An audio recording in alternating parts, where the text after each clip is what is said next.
है AGT live 24/7। आप सब देख रहे हैं एजीटी लाइव 24/7। এই হচ্ছে AGT live 24/7। This is AGT live 24/7।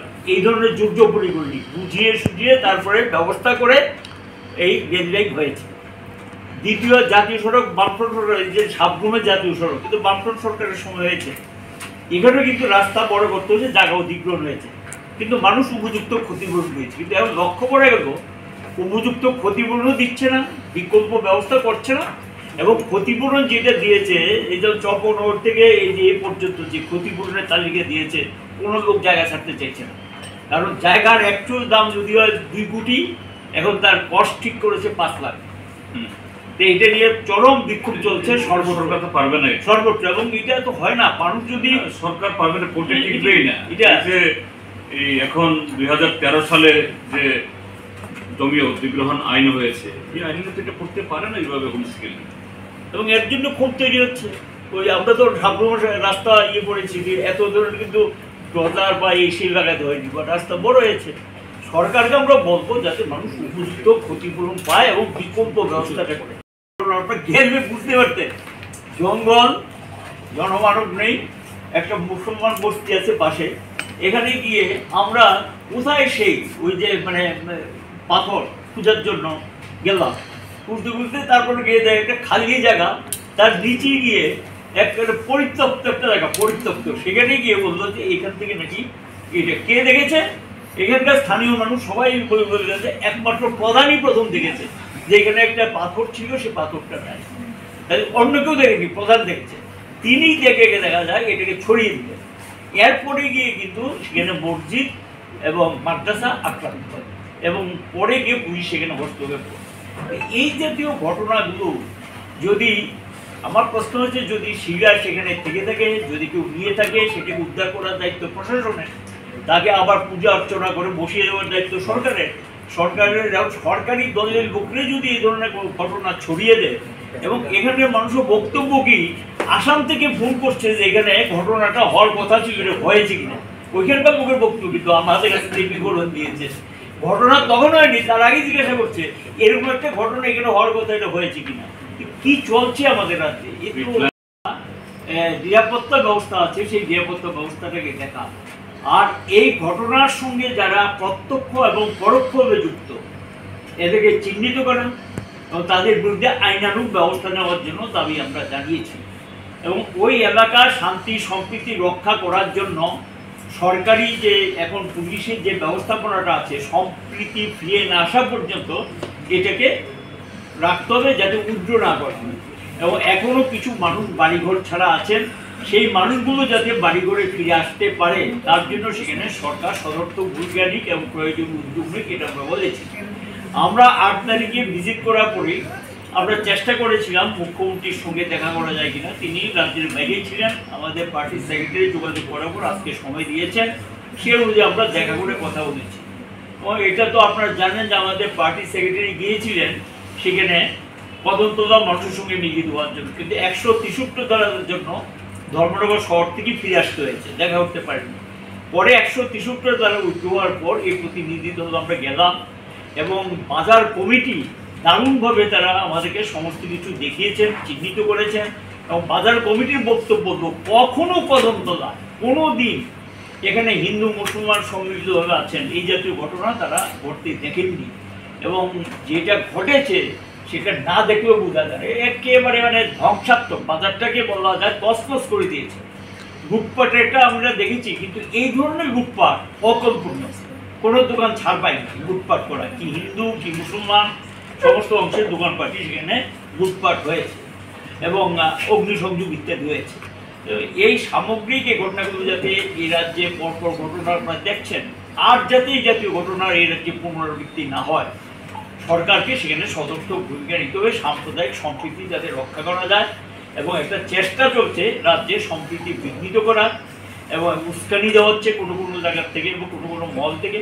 আর রাজ্যের মন্ত্রীরা তো শপথ নিয়েছে, তাদের তো দায়িত্ব আছে, এবং তারা দেখা যায় যে এখানে ঘণ্টা ছড়ার ঘটনাও আমরা লক্ষ্য করলাম। এখানে একজন বিধায়ক সম্পর্কে, এমডিসি সম্পর্কে সেখানকার মানুষ ওপেনলি বলছে তাদের ইনভলভমেন্ট ছিল। বিধায়িকা, একজন বিধায়িকা এবং একজন এমডিসি সম্পর্কে প্রশ্ন তুলেছে।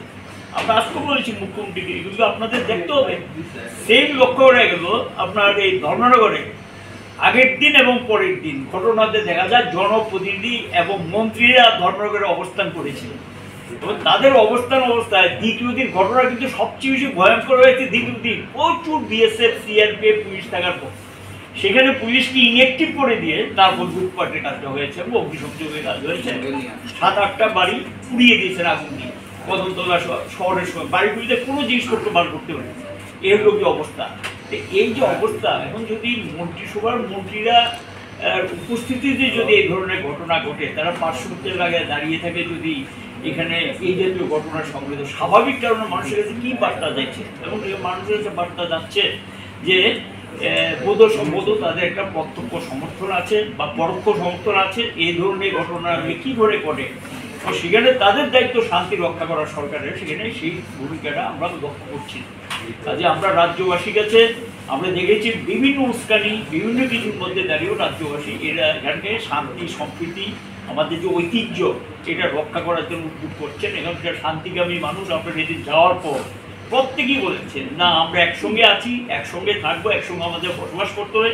আমরাও তাদেরকে বলেছি সম্প্রীতি বজায় রাখুন, শান্তি বজায় রাখুন, আর দুষ্কৃতিকারীরা যাতে কোনো সুযোগ না নিতে পারে, গুজবে কান দেবেন না এবং কোনো কিছুকে প্রশাসনের দৃষ্টিতে নিয়ে যান। এবং সবটা বিষয় বলেছে শাসক দল যদি কোনো ঘটনার সঙ্গে, শাসক দলের দায়িত্ব মানুষের নিরাপত্তা রক্ষা করা, শান্তি সম্প্রীতি রক্ষা করা। শাসক দল যদি ঘটনার সঙ্গে জড়িত হয়ে যায়, স্বাভাবিক কারণে সেখানে পুলিশ নির্বিকার ভূমিকা নেয়, নিরপেক্ষতা বলে কিছু থাকে না এবং এই কারণেই মানুষের নিরাপত্তাহীনতা ভুগছে। এবং সবগুলো ঘটনা দেখা গেল, অধিকাংশ ঘটনাগুলো ঘটেছে পুলিশের উপস্থিতি। এগুলো আমরা মুখ্যমন্ত্রী মহোদয়ের দৃষ্টিতে নিয়েছি, উনি শুনেছেন এবং ঘটনা তো অস্বীকার করার কোনো সুযোগ নেই, এগুলো তো মানুষের চোখের সামনে ঘটেছে।